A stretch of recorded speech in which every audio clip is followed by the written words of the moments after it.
La madera verde no es un tipo de madera, es un estado, es madera que aún conserva humedad en sus fibras y con la que se puede hacer desde cucharas hasta sillas como estas.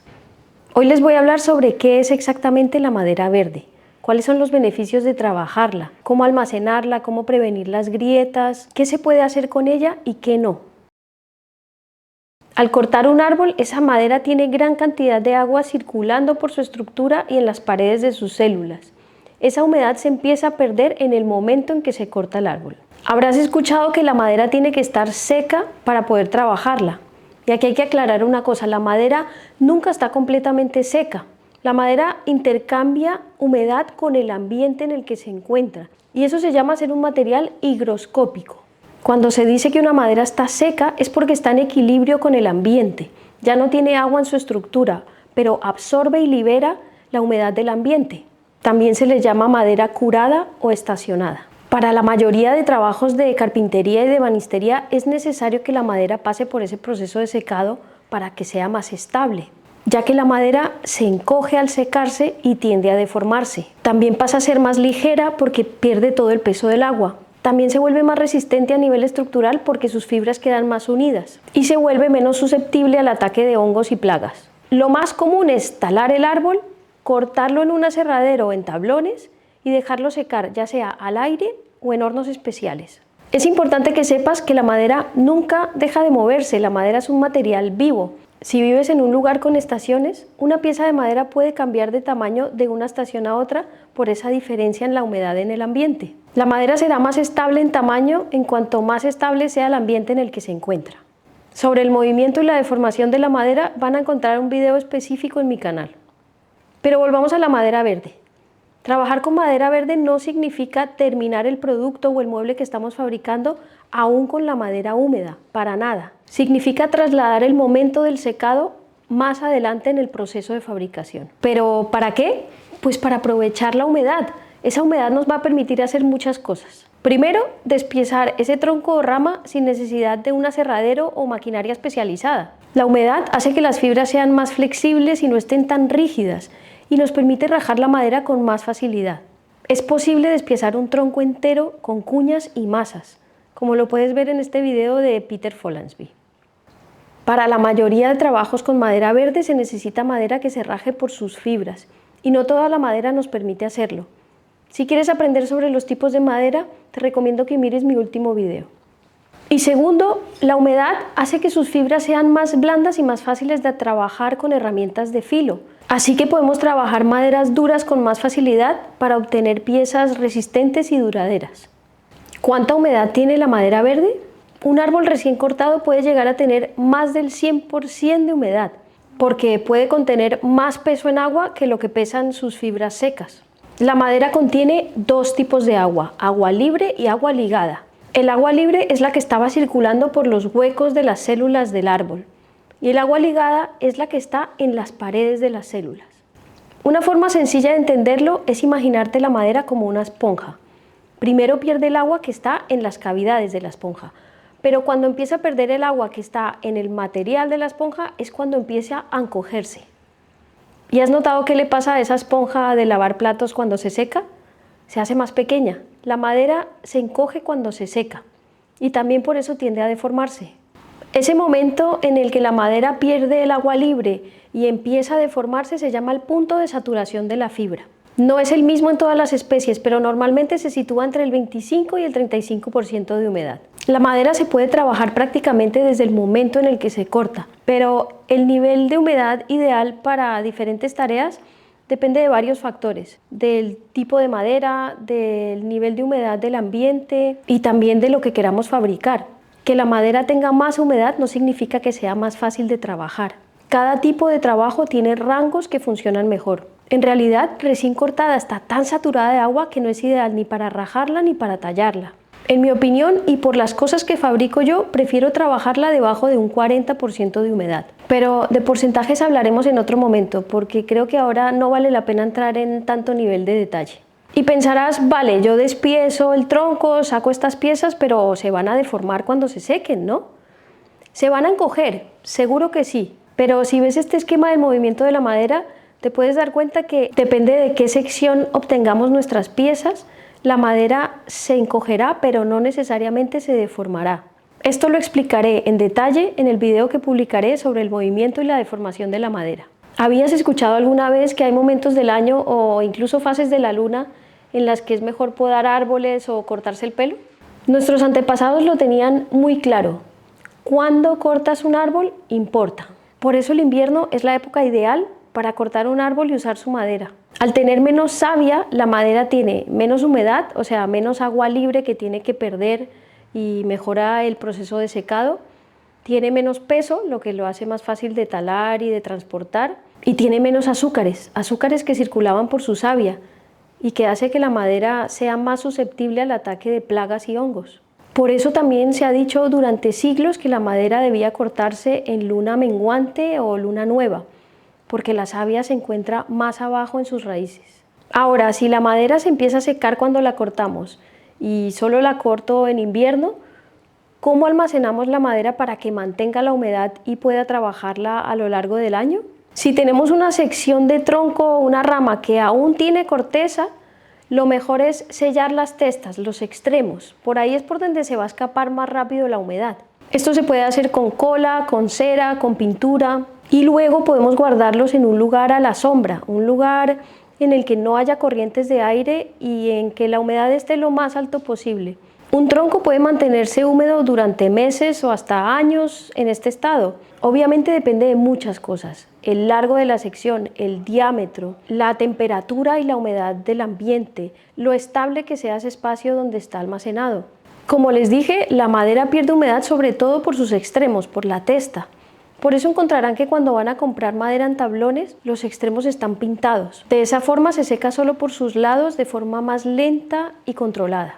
Si ya hemos despiezado el tronco y está expuesta la fibra interior, yo conozco dos maneras de almacenarla, sobre todo para lo que hago yo, para fabricar cucharas y utensilios. Una es congelándola. Lo que hago yo es despiezar el tronco, cortar los trozos un poquito más grandes del diseño final de la cuchara, guardarlos muy bien en plástico y meterlos al congelador. Y la verdad es que es una muy buena opción para mí porque yo no tengo espacio y así tengo madera verde disponible para tallar durante el año.